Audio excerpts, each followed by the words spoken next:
Madanapalle files రాజకీయంగా ప్రత్యేకంగా పరిచయం అక్కలేనటువంటి అంశం. కూటమి ప్రభుత్వం అధికారంలోకి వచ్చాక అప్పట్లో ఆ తొలి రోజుల్లో ఈ యొక్క మదనపల్లి ఫైల్ సంచలనమే చెప్పుకోవాలి. అయితే మళ్ళీ తెర మీదకి మదనపల్లి ఫైల్స్ అంశం అయితే రావడం జరిగింది.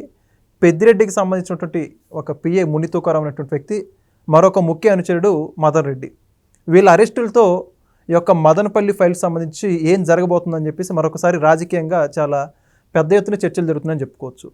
అసలుకి మదనపల్లి ఫైల్స్లో ఎన్ని అరెస్టులు జరిగాయి, ఏ పరిణామాలు జరిగాయో మరిన్ని విషయాలు తెలుసుకోవడానికి మనతో ఉన్నారు సీనియర్ జర్నలిస్ట్ సత్యమూర్తి గారు. సార్ నమస్కారం అండి. నమస్కారం అండి. ఇప్పుడు చూసుకుంటే ప్రభుత్వం మారిన వెంటనే ఎన్నో అనుకోని ఘటనలు ఎన్నో జరిగాయి. కానీ అన్నిటికన్నా అతి కీలకమైనదిగా ఒక మదనపల్లి ఆర్డీఓ కార్యాలయంలో ఫైల్స్ తగలబెట్టిన అంశం మనం చెప్పుకోవచ్చు. దాన్ని ఆంధ్రప్రదేశ్ కూటమి ప్రభుత్వం కూడా చాలా సీరియస్గా తీసుకుంటే అర్థమవుతుంది. ఇప్పటివరకు ఎన్నో అరెస్టులు జరిగాయి. ఇప్పటివరకు అసలు జరిగినటువంటి అంశాలను గమనించుకుంటే మనం ఈ పెద్దిరెడ్డి పిఏ దాకా ఈ అరెస్టులు రావడం, ఈ అంశాన్ని ఎలా చూడవచ్చు, ఎలా జరిగాయంట పరిణామాలన్నీ కూడా ఒక్కొక్కటి? అంటే పెద్దిరెడ్డి రామచంద్రారెడ్డిని చాలామంది అడుగుతూ ఉంటారు, పెద్దిరెడ్డి రామచంద్రారెడ్డిని ఇంకా అరెస్ట్ చేయలేదేంటి, ఇంకా అరెస్ట్ చేయలేదేంటి, ఇంకా అరెస్ట్ చేయలేదేంటి అని. ఓకే, పెద్దిరెడ్డి రామచంద్రారెడ్డిని ఇప్పుడు అరెస్ట్ చేస్తారు. ఇప్పుడు అరెస్ట్ చేసి తప్పదు. ఇప్పటి వరకు పెద్దిరెడ్డి రామచంద్రారెడ్డి మీద చాలా కేసులు ఉన్నాయి. మంగళంపేట ఫారెస్ట్ ల్యాండ్ని దాదాపుగా 77.5 ఎకరాల ఫారెస్ట్ ల్యాండ్ని పెద్దిరెడ్డి రామచంద్రారెడ్డి ఆక్యుపై చేశాడు.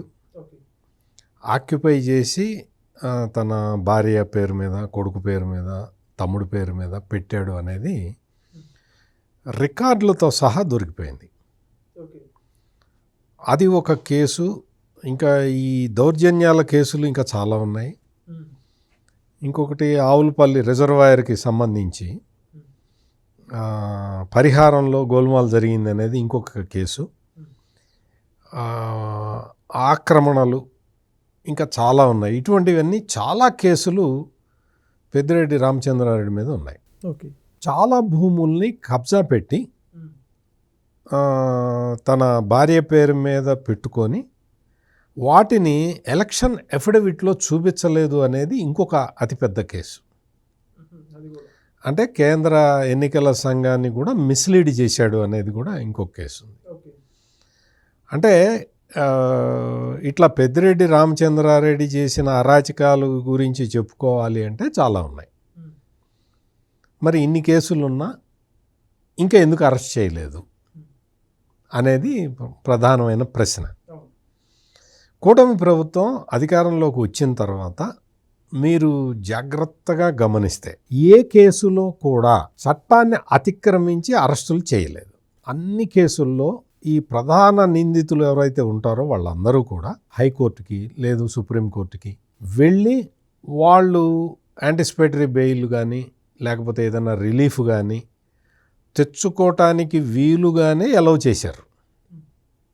అంటే కూటమి ప్రభుత్వ విధానం అది. ఎందుకు అలౌ చేశారు అంటే న్యాయ ప్రకారం పోవాలి అంతే తప్ప జగన్మోహన్ రెడ్డి అధికారంలో ఉన్న సమయంలో అర్ధరాత్రి పూట గోడలు దూకి వెళ్ళి అరెస్టులు చేసి అరెస్ట్ చేసిన వాళ్ళకి కనీసం ఏ కేసు పెడుతున్నారో కూడా చెప్పకుండా వాళ్ళని అక్రమంగా తరలించుకుంటూ రావటం, వాళ్ళని అరెస్టు చేసి తీసుకొచ్చిన తర్వాత ఏ కేసులో వాళ్ళని ఇరికిస్తున్నారో చెప్పటం, ఇటువంటి దారుణాలు జరిగినాయి. ఇటువంటి దారుణమైన చట్ట వ్యతిరేక కార్యకలాపాలు చేసినందుకు రాష్ట్రం మొత్తం అట్టుడికిపోయింది, అల్లకల్లోలం అయింది. అందుకని ఎంతో పరిపాలనా అనుభవం ఉన్న చంద్రబాబు నాయుడు ఆయన చేస్తున్నది ఏంటి అంటే, ఎవడైనా తప్పించుకున్నా పర్వాలేదు కానీ చట్టబద్ధంగా వెళ్దాము అనే ఆయన ఆలోచిస్తూ ఉన్నాడు. మరి మీరు అడగచ్చు, మరి ఇప్పటివరకు అరెస్ట్ చేసిన వాళ్ళు మరి వీళ్ళందరినీ అరెస్ట్ చేశారు కదా అని అడగచ్చు. ఇంక్లూడింగ్ జంట హత్యల కేసులో నిందితుడైన పిన్నెల్లి రామకృష్ణారెడ్డి, అంటే మాచర్ల మాజీ ఎమ్మెల్యే పిన్నెల్లి రామకృష్ణారెడ్డి కూడా సుప్రీంకోర్టు దాకా రిలీఫ్ కోసం వెళ్లే వరకు వెయిట్ చేశారు. సుప్రీంకోర్టు చెప్పింది ఇంకెందుకు అరెస్ట్ చేయలేదు ఇతన్ని అంటే అప్పుడు అరెస్ట్ చేశారు. ఆ తర్వాత నిన్న మొన్న రిలీజ్ అయ్యి వచ్చాడు, బయటకు వచ్చాడు, అంటే బెయిల్ మీద బయటకు వచ్చాడు. ఇది ఒక ఎగ్జాంపులే. కాకాని గోవర్ధన్ రెడ్డి మైనింగ్ కుంభకోణంలో ఉన్న వ్యక్తి, అతను కూడా ఇంకో సుప్రీంకోర్టు దాకా వెళ్ళాడు, అది తిరిగాడు, బెయిల్ యాంటిసిపేటరీ బెయిల్ కోసం చేశాడు. స్టేట్ పోలీసులు నోటీసులు ఇస్తే రాలేదు, పారిపోయాడు. ఊరు వదిలిపెట్టి పారిపోయాడు. మంత్రిగా చేసిన ఈ కాకాని గోవర్ధన్ రెడ్డి ఊరు వదిలిపెట్టి కాదు, రాష్ట్రం వదిలిపెట్టి పారిపోయాడు. ఎక్కడో కేరళలో ఎక్కడో తలదాచుకుంటే పట్టుకొచ్చారు. ఎప్పుడు కోర్టు చెప్పిన తర్వాత పట్టుకొచ్చారు. అట్లా మీరు వల్లభనేని వంశీని చూసుకుంటే అతన్ని ఏంటి గన్నవరం తెలుగుదేశం పార్టీ ఆఫీసు మీద అటాక్ చేసిన కేసు అది.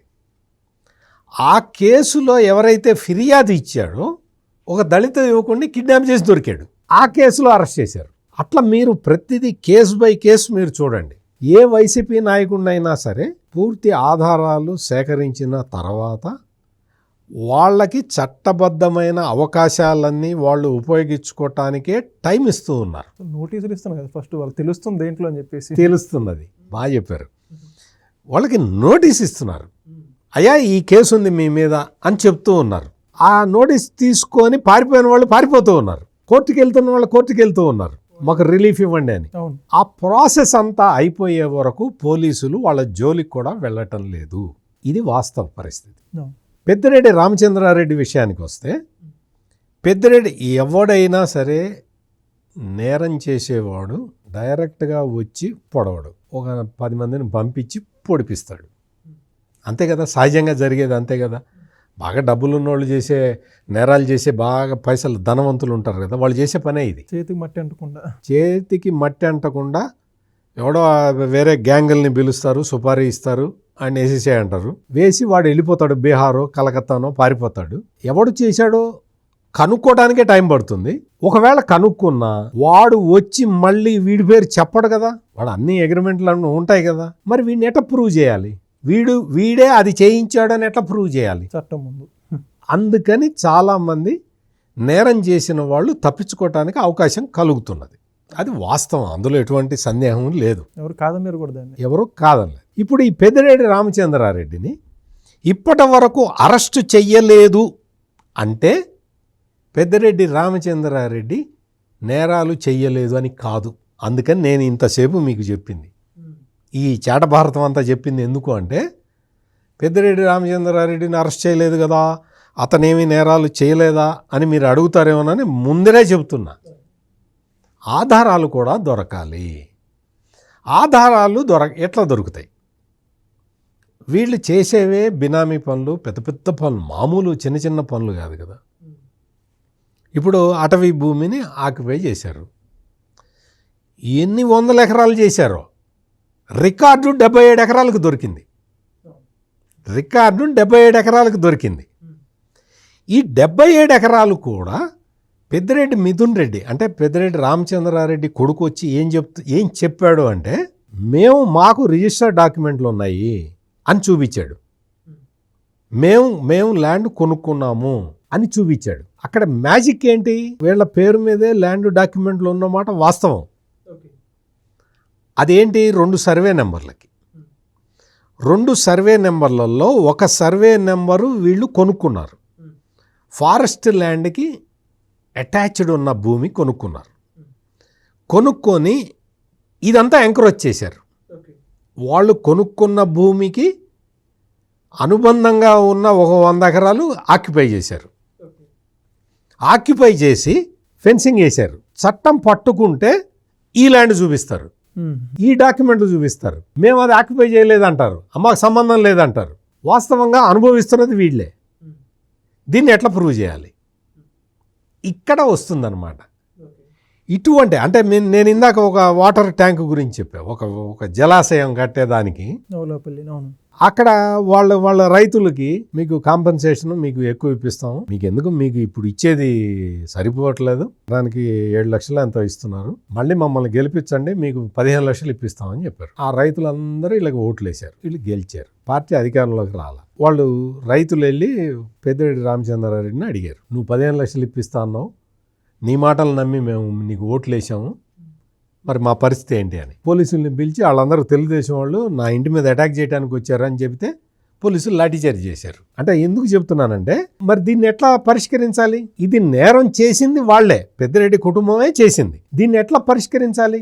అన్ని కేసులు ఇట్లా ఉంటాయి కదా, ఇట్లాగే ఉండొచ్చు కదా, వాళ్ళ నేరాలు బయటికి రాకుండా ఉంటాయి కదా, ప్రూఫ్స్ ఉండవు కదా. కానీ నేను ఇందాక వల్లభనేని వంశీ కేసుని ఎందుకు చెప్పాను అంటే, వల్లభనేని వంశీ ఆ గన్నవరం తెలుగుదేశం పార్టీ ఆఫీస్ మీద అటాక్ చేసిన కేసులో 104వ నిందితుడు, ఏ 104. ఆ కేసు ఎక్కడ బయటికి తీస్తుందో కూటమి ప్రభుత్వం అని ఎవరైతే కంప్లైంట్ ఇచ్చాడో ఒక దళిత యువకుడు, అప్పుడు ఆ రోజున తెలుగుదేశం పార్టీ ఆఫీసులో పనిచేస్తున్న వ్యక్తి, అతన్ని కిడ్నాప్ చేశాడు. దళిత యువకుడిని కిడ్నాప్ చేసిన కేసు కొత్తగా వచ్చింది, అందులో A1 అయ్యాడు. ఆ కేసులో అరెస్ట్ చేశారు. పెద్దిరెడ్డి రామచంద్రారెడ్డి కూడా గవర్నమెంట్ రాగానే గమ్మున కూర్చున్నట్టయితే ఈ కేసు ఉండేది కాదు. ఇప్పటిదాకా మీరు అడుగుతున్న కేసు, మదనపల్లి ఫైళ్ల దగ్ధం కేసు ఉండేది కాదు. కానీ ఏం చేశాడు అంటే, ఈ మదనపల్లి కార్యాలయంలో ఆఫీసులో ఉన్న ఈ డాక్యుమెంట్లన్నీ కూడా, ఇవన్నీ అతని ఆక్రమణలని, అతని నేరాలని, అతని భూదందాన్ని మొత్తం ఎక్స్ప్లాయిట్ చేసే ఫైళ్ళు ఉన్నాయి అందులో. అవి తగలబెట్టించాడు మనుషులతోటి. ఇప్పుడు నడుస్తున్నది ఈ ఫైళ్ల దగ్ధం కేసు. ఫైళ్ల నేరాలు, ఘోరాలు, ఆక్రమణలు అవన్నీ ఉన్నాయి, వాటి రికార్డులే ఇవి తగలబెట్టించాడు. తాను చేసిన నేరాలు బయటికి రాకుండా ఇంకో నేరం చేశాడు. ఆ కొత్త నేరంలో ఇప్పుడు అతను పిఏ దొరికాడు. వీళ్ళందరూ కూడా ఎక్కడి దాకా వెళ్ళారు? పిఏ అంటే జీతం ఎంత ఉంటుంది వెంకట గారు? సుమారుగా మీరు 2 నెలలది చెప్పారు, ఆడికి 15,000 20,000 ఇస్తారు. వాడు సుప్రీంకోర్టు దాకా వెళ్ళాడు.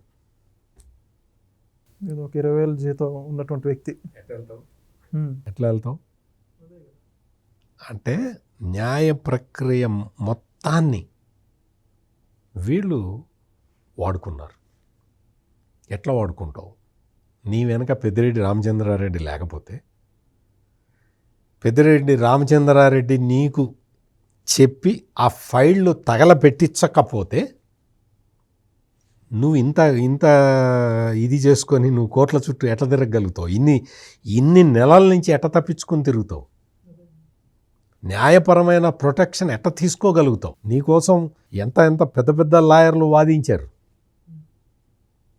అంటే ఏంటి అంటే, ఈ నేరానికి సంబంధించి ఈ మాధవరెడ్డి కానీ, మునితుకారం కానీ, వీళ్ళు దొరకటానికే పోలీసులకి అంటే ఇంత టైం పట్టింది. ఇప్పుడు దొరికారు. ఇప్పుడు దొరికిన తర్వాత మీకు ఒక పిఏ ఉన్నాడు అనుకోండి వెంకట గారు, ఆ పిఏ ఏం చెబుతాడు? నాకేం తెలుసు సార్ చెబితే చేశాను అంటాడా అనడా?